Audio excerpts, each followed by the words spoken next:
ہمیں چاہیے، مساجد کی انجمنوں کو چاہیے کہ وہ پورے محلے پہ نظر رکھے کہ غریب کون ہے۔ صرف مسجد کے اندر ہی گلوب اور کمکمیں لگانے کے لیے ہی ساری محنت نہ کی جائے، مسجد کی جو فنڈنگ کی جاتی ہے اس میں ایسے لوگوں کے لیے بھی فنڈنگ کریں جو محلے کے غریب ہیں۔ اگر مسجد کی انجمن پورے محلے کو اپنے ذمے لے لے، پورے محلے میں 20 غریب ہوں گے، 30 غریب ہوں گے، باقیوں کا کی دال روٹی تو چل ہی رہی ہوتی ہے، تو کیا پورے محلے کو مل کر کے 10-20 گھروں کو سنبھالنا مشکل ہوگا؟ گلی میں 2 گھروں کو سنبھالنا مشکل ہوگا؟ یہ بنیادی چھوٹی چھوٹی اکائیاں ہیں، اس سے مل کر ہم اپنے معاشرے کو کھڑا کر سکتے ہیں، اور عزت نفس کے ساتھ۔ ہمارے دین نے ہمیں سکھایا، یہ دین کی بنیادی تعلیمات ہیں۔ حضور علیہ السلام نے فرمایا کہ ہمسائے کے بارے میں اس قدر جبریل نے مجھے تاکید کی کہ مجھے لگا کہ وراثت میں حقدار نہ ٹھہرا دیا جائے، اس قدر تاکید کی۔ تو یہ کوئی بات نہیں ہے کہ ہم کہیں، آسودگی مل کے ہوتی ہے۔ آپ جب بانٹ کے کھاتے ہیں، مل کے کھاتے ہیں، اور دوسرے کے چہرے پہ، ہمسائے کے چہرے پہ، رشتہ دار کے چہرے پہ خوشی آتی ہے، تو یہ حقیقی مسرت ہے، یہ میرے حضور کی سیرت ہے، یہ میرے حضور کا اسوہ نور ہے۔ انہوں نے تو ان کو بھی معاف کر دیا جو خون کے پیاسے تھے۔ اللہ اکبر۔ وَتَقْرِ الضَّيْفَ، اور مہمان نواز ہیں آپ، اور جو مہمان نواز ہوتا ہے اللہ اس کو رسوا نہیں ہونے دیتا۔ مہمان کو مل کر خوشی ہو، مہمان اپنی قسمت کا رزق لے کے آتا ہے اور برکت چھوڑ کے جاتا ہے۔ کبھی بھی مہمان کو بوجھ نہیں سمجھنا چاہیے۔ مہمان آئے خوشی سے، خوشحالی سے، خندہ پیشانی سے اس کا استقبال کیا جائے، اور ما حضر جو آپ کے پاس ہے، بہت زیادہ تکلف میں پڑھنے کی ضرورت بھی نہیں ہے، جو ما حضر ہے اس کو پیش کیجیے، خوشی ہوتی ہے۔ حضرت شیخ عبد القادر الجیلانی علیہ رحمہ و رضوان فرماتے ہیں، آدھا فقر بھوکوں کو کھانا کھلانا اور برہنہ بدن لوگوں کو لباس پہنانا ہے، باقی چلے، ریاستیں، عبادتیں، نمازیں، سجدے، رکوع، قیام، تسبیحات، تحلیلات، سب کچھ یہ آدھا بنتا ہے۔ آدھا فقر بھوکوں کو کھانا کھلانا اور ننگوں کو لباس پہنانا ہے، اور فقیر کو اسی میں راحت ہوتی ہے کہ لوگ اس کے پاس آئیں اور کھاتے رہے۔ اٹ کھڑک کے دکڑ بجے تتا ہوئے چلہ، بابا بلے شاہ کا انداز بھی دیکھیے۔ اٹ کھڑک کے دکڑ بجے تتا ہوئے چلہ، آن فقیر کھا کھا جاون راضی ہوئے بھلا۔ لنگر چلتا رہے، فقیر کو اس کی خوشی ہوتی ہے۔ اور پھر کہا وَتَصْدُقُ الْحَدِيث، اور سچ بولتے ہیں، اور سچا آدمی کبھی رسوا نہیں ہوتا۔ جھوٹ بالآخر رسوائی لاتا ہے، اور سچ میں وقتی طور پہ تکلیف بھی ہو لیکن نتیجہ خیر ہے۔ اور پھر مومن تو سچ کا خوگر ہے۔ اللہ کے محبوب علیہ السلام سے پوچھا گیا، مسلمان مومن بزدل ہو سکتا ہے؟ کہا نہیں، بہادر ہوتا ہے۔ لیکن ہو سکتا ہے کبھی بزدلی کر بھی جائے، آخر بشری تو ہے۔ پھر کہا کہ مومن کنجوس ہو سکتا ہے؟ کہا نہیں، سخی ہوتا ہے۔ لیکن ہو سکتا ہے کبھی بخل بھی کر جائے، آخر بشری تو ہے۔ بلکہ ایک روایت میں اولاد کے بارے میں کہا گیا کہ مبخلہ مجبنہ، یعنی جو اولاد ہوتی ہے یہ بندے کو تھوڑا سا بخیل بنا دیتی ہے اور تھوڑا سا بزدل بنا دیتی ہے۔ بندے کی جب اولاد نہیں ہوتی تو بڑا دلیر بھی ہوتا ہے، وہاں بھی کود جاتا ہے جہاں بہت خطرہ ہوتا ہے، اور ایسے کشادگی اس کے ساتھ خرچ بھی کرتا ہے۔ لیکن جب اولاد آ جاتی ہے تو پھر تھوڑا سا اس کو خیال ہوتا ہے میرے بچے ہیں، تو وہ مشکل میں کودنے سے بھی ڈرتا ہے، اور پھر تھوڑی سی پونجی بچا کے بھی رکھتا ہے بچوں کے لیے۔ تو کہا کہ اولاد مجبنہ بھی ہے اور مبخلہ بھی ہے، تھوڑا تھوڑا بخیل بھی بنا دیتی ہے، اور اولاد تھوڑا تھوڑا بزدل بھی بنا دیتی ہے۔ تو کہا مومن ہوتا سخی ہے، لیکن ہو سکتا ہے کبھی وہ بخل بھی کر جائے، ہوتا بہادر ہے لیکن ہو سکتا ہے کبھی وہ بزدلی بھی کر جائے۔ تیسرا سوال حضور سے پوچھا گیا، مومن جھوٹا ہو سکتا ہے؟ آقا کریم نے فرمایا جھوٹا نہیں ہو سکتا، یہ طے بات ہے کہ مومن ہو جھوٹا ہو یہ نہیں ہو سکتا۔ اور ہم کیا کہتے ہیں، اگر جھوٹ نہ بولے تو سودا ہی نہیں بکتا۔ میں کہتا ہوں جاپان والے کیسے بیچ لیتے ہیں، آپ کا نہیں بکتا۔ جھوٹ نہ بولیں تو چیز ہی آگے نہیں بڑھتی۔ ہم نے تو جھوٹ کو اپنی زندگی کا جزو لا ینفق بنا لیا ہے۔ وَتُعِينُ عَلَى نَوَائِبِ الْحَقِّ، حضور کا چھٹا وصف جو ام المومنین نے بیان کیا وہ یہ تھا کہ جو مشکلوں میں پھنسے ہوئے لوگ ہوتے ہیں آپ ان کے ساتھ کھڑے ہوتے ہیں، جو حق پہ ہوتے ہیں۔ آج جہاں مفاد ہو ہم ان کے ساتھ کھڑے ہوتے ہیں، حق کے ساتھ کھڑا ہونے کا مزاج ہی نہیں، چونکہ حق کے ساتھ کھڑا ہونا مشکل ہوتا ہے۔ ہم نے دیکھا ہے کہ مفاد کے پیچھے دنیا جاتی ہے، پیسے کے پیچھے دنیا جاتی ہے، اقتدار کے پیچھے دنیا جاتی ہے، عیش و عشرت کے پیچھے دنیا جاتی ہے، اور حق اور حقانیت کا ساتھ دینے والے بہت تھوڑے ہوتے ہیں۔ لیکن اللہ کے رسول کا یہ طریقہ ہے، یہ ہے وصف حضور کے 6 وصف جو ام المومنین نے بیان کیے۔ اب سیرت کا عکس دیکھیے، جب مکے والوں نے بہت تنگ کیا تو ایک دن سیدہ صدیق اکبر رضی اللہ تعالی عنہ اہل مکہ کے رویوں سے دل برداشتہ ہو کے مکہ کو چھوڑ کے جانے لگے۔ تو مکہ سے باہر نکلے تو مکے کا ایک سردار تھا ابن الدغنہ، وہ راستے میں ملا اور کہا ابو بکر کدھر جا رہے ہو؟ کہا آپ کے شہر کے لوگوں نے تنگ ہی بڑا کر دیا ہے تو میں شہر چھوڑ کے جا رہا ہوں۔ تو اس نے کہا کہ ابو بکر آپ جیسا شخص شہر سے نہیں جائے گا، شہروں کی رونق ہوتے ہیں کچھ لوگ، ان کی وجہ سے شہروں کی زینت ہوتی ہے، ان کی وجہ سے شہروں میں امن ہوتا ہے۔ آج تو ہر بندہ خود غرض ہو گیا ہے، کون آ رہا ہے کون جا رہا ہے۔ ایک زمانے میں برے لوگ آ جاتے تھے تو لوگ کہتے تھے ان کو دور کرو، ان کی وجہ سے ہمیں بھی اذیت نہ آ جائے اور ہماری نسل خراب نہ ہو جائے، اور اچھے لوگوں کو بلا بلا کے لوگ اپنے شہروں کو آباد کرتے۔ یہ بغداد جب بنا تو پوری دنیا سے جو ہے وہ مختلف فنون کے ماہرین کو، اہل علم کو، درویشوں کو، فقیروں کو، محدثین کو بلا بلا کر آباد کیا گیا۔ اللہ اکبر۔ آج سوسائٹیوں کے اندر گفٹ کیے جاتے ہیں پلاٹ کن کو؟ جن سے دنیاوی منفعتیں ہوں۔ کاش کہ کوئی ڈاکٹرز کو، کوئی پروفیسرز کو، کوئی اہل علم کو، علاقے بھر کے شرفاء کو وہاں ٹاؤن میں آ کر رہنے کی دعوت دی جائے تاکہ جو ہے وہ وہاں ایک امن کا ماحول پیدا ہو۔ لیکن جو روایات رکھتے تھے وہ ان چیزوں کا خیال رکھتے تھے۔ تو ابن الدغنہ تھا کافر، اس نے کہا ابو بکر آپ جیسا شخص مکہ چھوڑ جائے تو مکے کے پلے کیا رہے گا؟ تو میں نہیں جانے دوں گا آپ کو، میں آپ کو امان دیتا ہوں۔ اور اس نے جو لفظ کہے، اس نے کہا ابو بکر تم شہر چھوڑ جاؤ گے اس لیے انک لتصل الرحم، تم تو صلہ رحمی کرنے والے ہو، وتصدق الحدیث، اور تم ہمیشہ سچ بولتے ہو، وتحمل الکلہ، اور جس کا کوئی بوجھ اٹھانے والا نہیں اس کا بوجھ تم اٹھانے والے ہو، وتکسب المعدوم، اور جس کا کوئی کمائی کرنے والا نہیں اس کی ضرورت آپ پوری کرتے ہو، وتقری الضیف، اور مہمان نوازی میں آپ جس مقام پر ہیں کوئی چھو بھی نہیں سکتا، وتعین علی نوائب الحق، اور جو مشکل میں پھنس جاتا ہے اس کو مشکل سے آپ نکالتے ہو۔ جس میں یہ وصف ہو اس کو تو شہر میں رہنا چاہیے، شہر چھوڑنا تو نہیں چاہیے۔ میں اپنے ذمہ لیتا ہوں اور تم جو ہے وہ شہر میں رہو گے، اور حضرت ابو بکر کو شہر میں لے آیا۔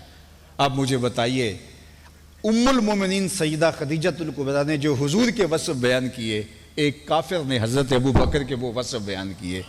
یہ ہوتا ہے عاشق رسول، جو اپنے آقا کی، اپنے محبوب کی اداؤں کے سانچے میں ڈھل جائے، اور پھر جب فتح مکہ کے دن، جب صلح جو ہے وہ مدینہ المنورہ کے ہجرت کے موقع پر حضرت ابو بکر اور حضور آ رہے تھے اور لوگوں کو پہچاننے میں دقت ہو رہی تھی ان میں حضور کون ہے۔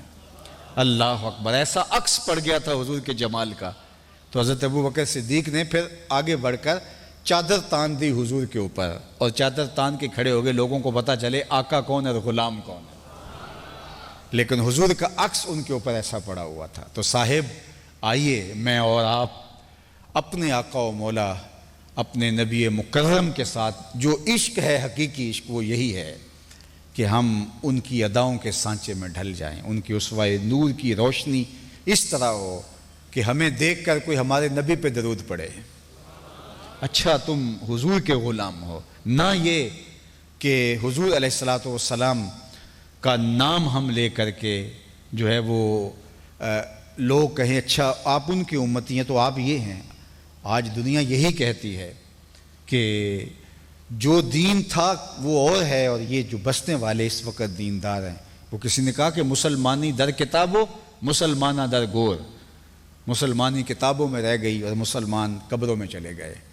اور اس وقت جو ہم ہیں، اقبال نے تو کہا تھا یہ مسلمان ہیں جنہیں دیکھ کے شرمائیں یہود، یعنی یہ وہ مسلمان ہیں جنہیں دیکھ کے یہودی بھی شرماتے ہیں کہ ہم تو بہت پیچھے رہ گئے، کیونکہ یہودی وعدہ خلافی میں بہت آگے تھے، اور ہم تو جس سے قرض لے لیں دعا کرتے ہیں کہ وہ فوت ہی ہو جائے۔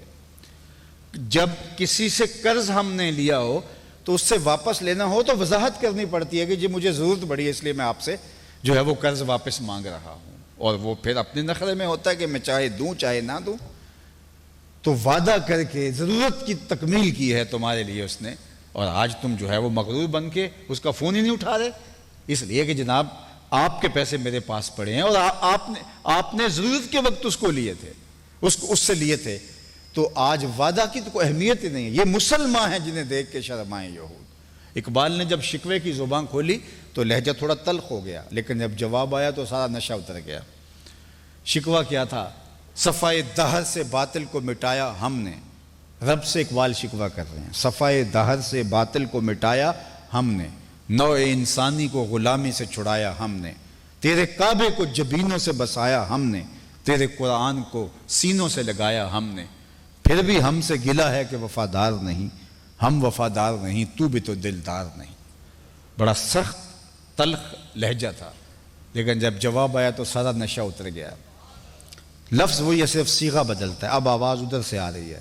صفائے دہر سے باطل کو مٹایا کس نے، نوع انسانی کو غلامی سے چھڑایا کس نے، میرے کعبے کو جبینوں سے بسایا کس نے، میرے قرآن کو سینوں سے لگایا کس نے، تھے تو آبا وہ تمہارے ہی مگر تم کیا ہو، ہاتھ پہ ہاتھ دھرے منتظر فردا ہو، ہر کوئی مستے مئے ذوق تن آسانی ہے، تم مسلمان ہو یہ انداز مسلمانی ہے، حیدری فقر ہے نئے دولت عثمانی ہے، تم کو اسلاف سے کیا نسبت روحانی ہے، وہ معزز تھے زمانے میں مسلمان ہو کر، تم خوار ہوئے تارک قرآن ہو کر، تمہاری پستی ذلت زبوں حالی نکبت اس کا سبب کتاب رحمت کو چھوڑ دینا ہے۔ تو آج ہم کہتے ہیں ہم مسلمان ہیں، لیکن ہم دیکھتے نہیں ہم کھڑے کہاں ہیں۔ جب میں کہتا ہوں الہی میرے احوال دیکھ، حکم ہوتا ہے اپنا نامہ اعمال دیکھ، یہ جو سزائیں ہمارے اوپر مسلط ہوتی ہیں یہ ہمارے گناہوں کی سزا ہوتی ہیں۔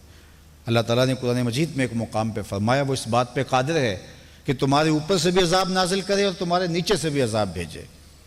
مفسرین نے کہا اوپر کا عذاب پتھروں کا برسنا ہے، نیچے کا عذاب زلزلے ہیں، لیکن حضرت عبداللہ ابن عباس رئیس المفسرین فرماتے ہیں نہیں، اوپر کا عذاب یہ ہے تمہارے حکمران نااہل ہوں، اور نیچے کا عذاب یہ ہے تمہاری اولاد نافرمان ہوں۔ یہ اوپر اور نیچے کا عذاب ہے۔ کیا میں اور آپ اس عذاب میں جکڑے ہوئے نہیں؟ ہم گالیاں دیں حکمرانوں کو جتنی مرضی دیں، جی بھر کے دیں، لیکن یہ سزا ہمارے عمل کی ہے۔ ایک روایت میں اعمالکم امالکم، تمہارے اعمال ہی تمہارے حکمران ہیں، جیسے تمہارے عمل ہوں گے ایسے تمہارے اوپر حکمران ہوں گے۔ حجاج بن یوسف بڑا ظالم شخص گزرا ہے۔ حضرت حسن بصری کہا کرتے تھے پچھلی امتوں کے لوگ پلڑے میں لا کے اپنے سارے ظالموں کو رکھ دیں، دوسرے پلڑے میں ہم صرف حجاج کو رکھ دیں گے تو یہ پلڑا پھر بھی بھاری ہوگا۔ 70,000 لوگ اس نے اپنے ہاتھ سے قتل کیے ہیں، 90,000 اس کے حکم سے کٹے ہیں۔ کسی نے اس کو کہہ دیا حجاج تو نے حضرت عمر کا زمانہ دیکھا، اگرچہ اس وقت تو بچہ تھا، ان جیسا انداز حکمرانی کیوں اختیار نہیں کرتا؟ تو اس نے 2 لفظی جواب دیا، اس نے کہا تبازروا اتعمر لکم، تم ابو ذر جیسی رعایا بن جاؤ، میں عمر جیسا حکمران بن جاتا ہوں۔ جب میں کہتا ہوں الہی میرے احوال دیکھ، حکم ہوتا ہے اپنا نامہ اعمال دیکھ، تو صاحب مجھے بھی ایسا کرنا آتا ہے کہ آپ یہ پورا گھنٹہ جو 40-45 منٹ بیت گئے آپ کی باہیں اوپر ہی رہتی، یہ میں کر سکتا تھا، آپ کے ہاتھوں میں نوٹ ہوتے اور آپ یوں پھینک رہے ہوتے، میں یہ کر سکتا تھا، لیکن میں اللہ کے حضور پیش ہونا ہے، اور میں وہی کہوں گا جو اس وقت امت کی ضرورت ہے، اور آپ بھی اپنی زندگیوں کو حضور کی پیروی کے دائرے میں لانے کے لیے عملی کوشش کیجیے۔ آپ کے پیر بہت اچھے ہیں، میں انکار نہیں کرتا، لیکن کام آئیں گے بھی، میں اس کا بھی انکار نہیں کرتا، لیکن آپ کو اپنے عملوں کا حساب دینا ہی پڑے گا۔ کسی کا اگر حق مارا ہے، کسی سے زیادتی کی ہے، کسی کو گالی گلوچ کیا ہے، کسی کے ساتھ ظلم، جبر اور جور روا رکھا ہے تو اس کی سزا بہر صورت جو ہے وہ کاٹنا ہی ہوگی۔ حقوق العباد کی معافی تو شہید کو بھی نہیں ہے، حالانکہ اس کے خون کا قطرہ زمین پر گرنے سے قبل اس کے سارے گناہ معاف کر دیے جاتے ہیں، لیکن جو قرض دینا ہے وہ تو دینا ہی پڑے گا، جو کسی کا ناجائز قبضہ کیا ہے وہ تو دینا ہی پڑے گا۔ لوگ سمجھتے ہیں جس طرح یہاں بچ جاتے ہیں اور حاجی نمازی بن جاتے ہیں، ساری زندگی رشوت لیتے رہتے ہیں، ساری زندگی لوگوں کا خون پیتے رہتے ہیں، اور ریٹائرمنٹ کے بعد سر پہ ٹوپی پہن کے اور ہاتھ میں تسبیح پکڑ کے اگلی صف پہ بیٹھے ہوتے ہیں، اور لگتا ہے کہ یہ بہت، مولوی صاحب بھی کہتے ہیں کہ ماشاءاللہ حاجی صاحب ٹھیک ہے، اللہ آپ کا حج قبول کرے، مجھے کوئی اعتراض نہیں ہے، لیکن وہ جو لوگوں سے رشوتیں لے کر کے لوگوں کے حق غصب کیے ہیں اور تیری وجہ سے ہوئے ہیں، اس کا تو فرشتے حساب تجھ سے لیں گے ہی لیں گے۔ تیری یہ نمازیں تیرا اور عمل ہے اور وہ تیرا اور عمل ہے۔ تو یہ نہیں ہے کہ آپ نے رشوت کے پیسے اکٹھے کر کے کوٹھی بنائی، مکان محل نما بنایا، اوپر لکھ دیا ھذا من فضل ربی، تو یہ واقعی اللہ کا فضل ہے؟ نہیں، یہ اللہ کا فضل نہیں ہے، یہ قہر ہے، قہر۔ وہ تو شیطان بھی ہنستا ہوگا، یہ میرا بھی استاد نکلا کہ ساری ترغیب اور طریقے اس کو میں نے سکھائے لوگوں کو لوٹنے کے، اور اس نے جو ہے وہ مجھے بھی ڈاج کروا دیا اور اوپر رب کا نام لکھ دیا۔ لیکن اللہ کو تم دھوکہ نہیں دے سکتے، ایک ایک عمل کا حساب ہونا ہے۔ ثم لتسألن یومئذ عن النعیم۔ اس لیے آئیے، آپ کا یہ میلاد بھی قبول ہے، آپ کا یہ جلسہ بھی قبول ہے، آپ کے یہ نعرے بھی قبول ہیں، میں ان کا انکار نہیں کرتا، میں حقیقت پسند ہوں، نہ تو یہ ہے کہ اس انتہا پہ چلا جاتا ہوں، نہ اس انتہا پہ چلا جاتا ہوں، لیکن آپ کو سچ کہتا ہوں کہ اپنے اعمال کا ہم نے حساب دینا ہے، اس سے معافی مانگیں اور اپنی زندگی کو اللہ اور اس کے رسول کے بتائے ہوئے طریق کے مطابق لائیں۔ وہ کریم ہیں، وہ ایک آنسو سے گناہ معاف کر دیتے ہیں۔ جن چیزوں کا حقوق العباد سے تعلق ہے اس کی تلافی کے لیے آپ کو میرے پاس وقت ہے۔ قیامت کے دن تو ہاتھ میں کچھ نہیں ہوگا، عمل دینے پڑیں گے، اور جس نے کسی کے 3 پیسے مارے ہوں گے، 3 ٹگے مارے، 3 پیسے مارے ہوں گے، اس کے بدلے میں اس کو 700 نمازیں جو با جماعت ادا کی ہوں گی وہ دینی پڑیں گی۔ تو کہاں سے لائیں گے اس دن؟ ہم نے تو اتنے گھپلے کیے ہوئے، تو کہاں سے لائیں گے؟ تو ابھی دنیا پہ فارغ ہو کے جائیں۔ جس سے زیادتی کی ہے اس کو واپس کر دیں، جس سے ظلم کیا ہے اس سے معافی مانگ لیں، جس کا دل دکھایا ہے اس کا دل اپنی طرف سے صاف کروا لیں۔ آج موقع ہے، آج لے ان کی پناہ، آج مدد مانگ ان سے، کل قیامت کو نہ مانیں گے اگر مان گیا۔ تو آج موقع ہے، فرصت کے لمحے ہیں، اللہ تعالیٰ حضور کی محبت ہمارے سینوں میں ڈال دے، اور محبت کا لازمی تقاضا یہ ہے کہ ان کے بتائے ہوئے طریقے کے مطابق زندگی گزاریں، جو وہ بتا کے گئے ہیں اس کے مطابق اپنی زندگی کے شب و روز بسر کریں۔ اللہ آپ کو اپنی پناہ میں رکھے، اپنی امان میں رکھے۔ ایک زمانہ میں آپ کے شہر میں درس قرآن کا سلسلہ جاری رکھا تو مجھے اچھی طرح یاد ہے کہ حاجی محمد حنیف صاحب کا جہاں کاروبار ہے اس کے ساتھ مسجد تھی، وہاں آج سے کوئی 20 سال پہلے میں آیا کرتا تھا۔ اطلاع ملی کہ آپ انتقال کر گئے، اللہ ان کو اپنے جوار رحمت میں جگہ نصیب فرمائے۔ الحمدللہ رب العالمین والصلاة والسلام علی اشرف الانبیاء والمرسلین۔ اللہ اٹھے ہوئے ہاتھ کبھی بھی خالی نہ موڑے جائیں، پھیلی ہوئی جھولیاں رحمتوں سے بھر دی جائیں، بخت کی بہاریں نصیب ہوں، مقدر کی خزائیں رخصت فرما دی جائیں۔ جتنے لوگ آئے ہیں اللہ گھروں میں واپس پہنچنے سے پہلے اس مجلس رحمت کی برکتیں سب کے گھروں تک پہنچا دے۔ اللہ جو کچھ کہا گیا اس پر عمل کرنا ہمارے لیے آسان بنا دے۔ نفس و شیطان کے مکر و فریب سے، دجل و تلبیسات سے ہماری حفاظت فرمانا، ہمارے باطن ستھرے کر دینا، خیالوں کو پاکیزگیاں دینا، سوچوں کو عفتیں عطا کر دینا۔ وصلی اللہ تعالی علی النبی الامین وعلی آلہ واصحابہ اجمعین برحمتک یا ارحم الراحمین۔ رش بہت ہے، باہر بھی لوگ ہیں، یہاں بھی ہیں، آپ 2 4 5 منٹ لگیں گے، ترتیب سے نکل جائیں گے۔ میرے لیے ممکن تو ہو تو میں آپ سب کو ملوں، لہٰذا میں نے آپ کو دیکھ لیا، آپ نے مجھے دیکھ لیا۔ اللہ آپ کو سلامت رکھے۔ السلام علیکم ورحمۃ اللہ۔